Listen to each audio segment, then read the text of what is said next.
All right. Good morning, everyone. Sorry, the sun is in my eyes a little bit, so I've kind of got my visor to where it's not going to be in my way.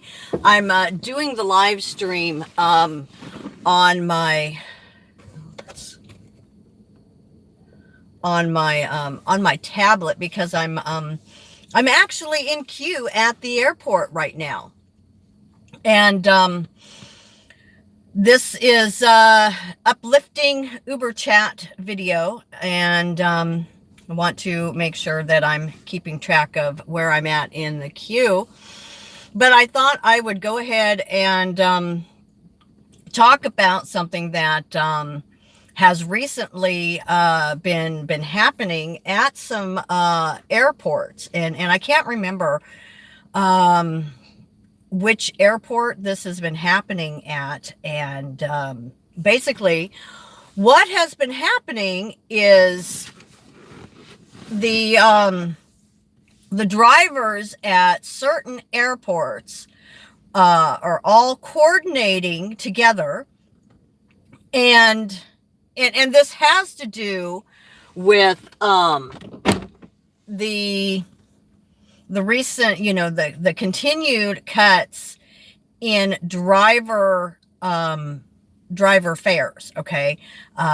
Yes, Uber and Lyft have been, over the last several years, just continuing to cut driver rates. Okay. Well, as drivers, this is not cool. But what's been going on with let me check something here. Okay, I'm still in queue. I thought maybe I got kicked out of queue or something. What's been going on is in certain airports, drivers all coordinating together at this, at these airports, they are turning off their apps. They're going offline. And then what that is going to do, that is going to artificially force a surge for the passengers. Okay. Because app-wise, if it looks like there's nobody, there's no drivers at the airport, when passengers, arrive and they're needing their rides, then that's going to create a surge, a high demand for drivers. Okay, so what drivers have been doing has been to turn off their apps, go offline, and then when they see the surge hit, I'm assuming, when it gets to the highest surge amount, then all at the same time, then they flip back on their app. They go online. It's going to show that they're right there in the parking lot, in the waiting area. And so then they're getting into that surge. Well, for me personally, I have a real problem with that. To me, that's dishonest. And I realize, not every driver is going to think so. I did watch a news article about this, and they did report that, many of the drivers felt they felt guilt over doing this. And I'm thinking you should feel guilt. I mean, while I understand that as drivers, we're upset because Uber and Lyft keep cutting into our rates, I don't feel that it's right to cheat the system, thereby forcing passengers to have to unnecessarily pay these surge rates. I mean, it goes back to, two wrongs don't make a right. And I realize, if there's any drivers out there that see my video, you don't have to obviously agree with me. I'm just looking at this from a moral standpoint that place yourself, I mean, while I could certainly, because I am a driver, you know, I understand the things that, Uber and Lyft have been doing. Lyft used to have the surge, and then they took that away for these personal power zones. And so, yeah, I'm not happy about that. But am I going to go so far as to manipulate things to where now I'm forcing passengers to pay like much higher prices? To me, I don't think that's fair, because put yourself in the passenger's position. I know some drivers at one point or other do have to take an Uber or a Lyft ride themselves.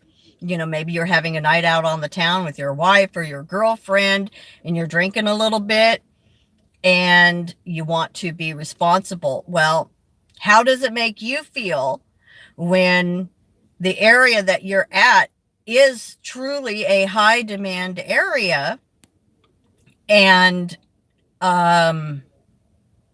you have to pay these surge rates?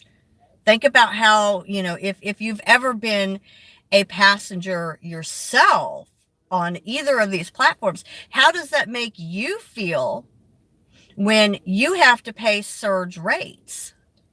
I mean, you don't like it when that happens to you. So as drivers, why would you deliberately put other passengers in that same boat? So to me, I don't think it's right. If I would be in the airport queue, and while I don't think this is happening at the Sacramento airport, if I was approached and said, hey, this is what all the drivers are doing here, in the staging area, we're asking all Uber drivers to go ahead, we'll let everyone know at a certain time, I would say, no, I'm not participating in this. Because number one, if you get caught and they can prove that you are part of this, you're going to get deactivated. And then there's no coming back. I mean, is it worth getting deactivated over this? For me, it's not worth it. Now, like Sunday, I had a fare here to the airport, and it was still early. It was about maybe 6 a.m. And it showed that there were only like maybe 10 people in queue ahead of me. And so I thought, okay, well, I'll just go ahead and I'll get in queue on both platforms, Uber and Lyft. And I thought, probably won't take too terribly long to go through the queue, and then, I'll get a fare, and then that at least helps pay my gas, back into town. Well, I waited a little over 2 hours, and, I was thinking at first, okay, well, it's first thing in the morning, maybe there's not that many flights in first thing in the morning. There must not be a whole lot of passengers that are needing Uber or Lyft. Well, then I kept seeing, because it would say, there's 6 to 10 cars ahead of you. And then it dropped down to there's 1 to 6 cars ahead of you. And I kept seeing car after car after car leaving the lot, basically meaning they got their ping. And I'm like, wait a minute, what's going on here? There's a lot more than 6 to 10 or even 1 to 5 cars that are pulling out. And here I'm sitting here, but my app is saying, there's 1 to 5 cars ahead of you. And so I got to a point, I was like, okay, while I'm waiting, I'm going to go ahead and I'm going to email Uber and let them know, okay, what's going on? Because I'm on their point system. On Sunday I was the lowest one, blue. I'm trying to get up to, Uber Gold, which I'm finally at Uber Gold now. And I thought, well, maybe those that are, diamond, gold, platinum, or diamond, maybe they get priority over the lowest on the totem pole, basically. And so I'm emailing asking, how come I'm seeing way more cars going in front of me? These are regular cars like mine. It's not, the more expensive cars. It's not like, minivans or sedans or anything like that. And I got a reply back fairly quickly that there's been others that have reported the same thing, and that there's nothing that they could do, that they're working on it. Well, not too long after that, then I got the ping, and it said, and this was the first one from the airport that I've accepted. It said long ride, 60 plus minutes, and I thought, okay, I'm going to go ahead and take it because it's Sunday.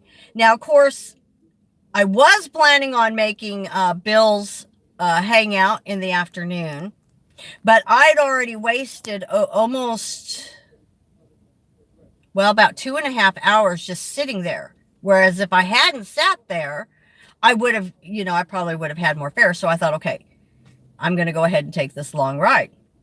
Well, I had to go to Modesto, which was like an hour and a half away. And it was pouring down rain, and I'm sitting there, I'm gripping both hands on the wheel, and I'm praying the whole time, Lord, let me be safe. Don't let me get in an accident. Just help me get there safely. And so got to Modesto about 9:30. And then I believe it was a Lyft fare that came in, had to go over to Antioch, which was another 100 and another hour and a half miles across over to the Bay Area. And so this was kind of exciting because this was like my first Bay trip. I haven't had to go that far. So I took my passenger over to Antioch, and then I stayed in the Bay Area all afternoon. And I did let Bill know, what had happened, that I'm sorry I wasn't going to be able to make his hangout. And so I didn't get home that night until about 8 o'clock. And then my husband started his shift. And so yeah, that's been, that was a fun day. And honestly, I'm kind of hoping that I get another long fare today, because the pay is higher in the Bay Area. I did really, really well on Sunday. So we'll see. It still says 26 to 30 Uber X cars ahead of me. So I'm probably not going to wait more than an hour here.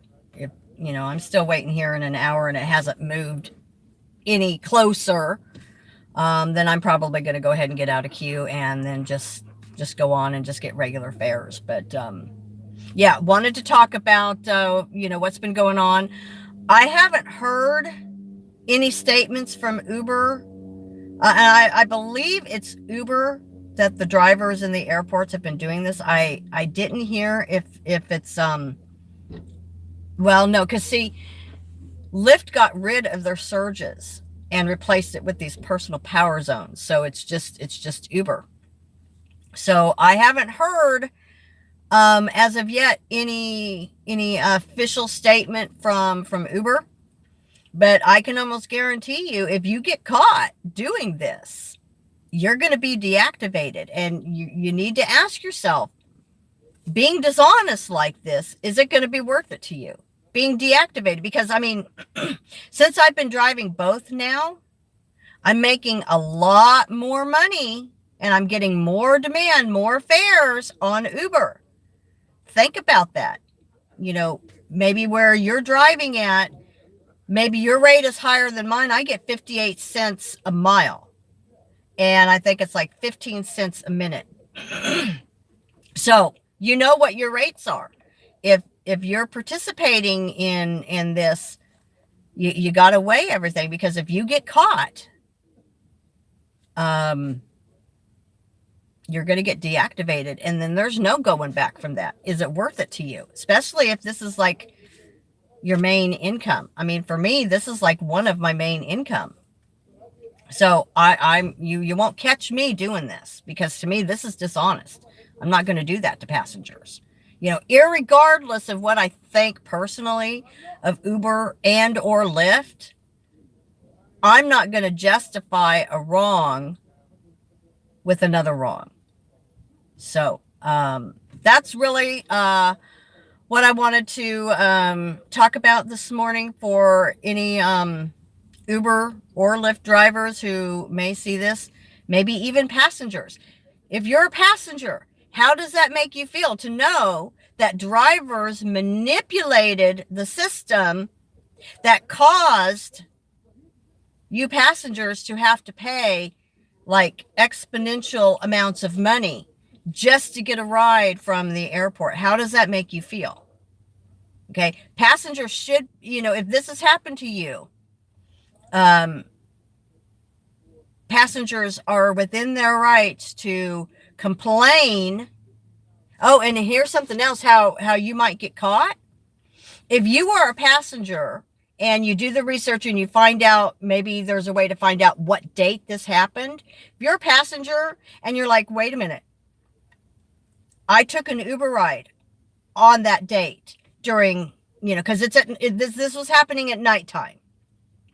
Well, if you emailed Uber and said, I was in a surge, I suspect that this manipulation happened and I was a victim of this,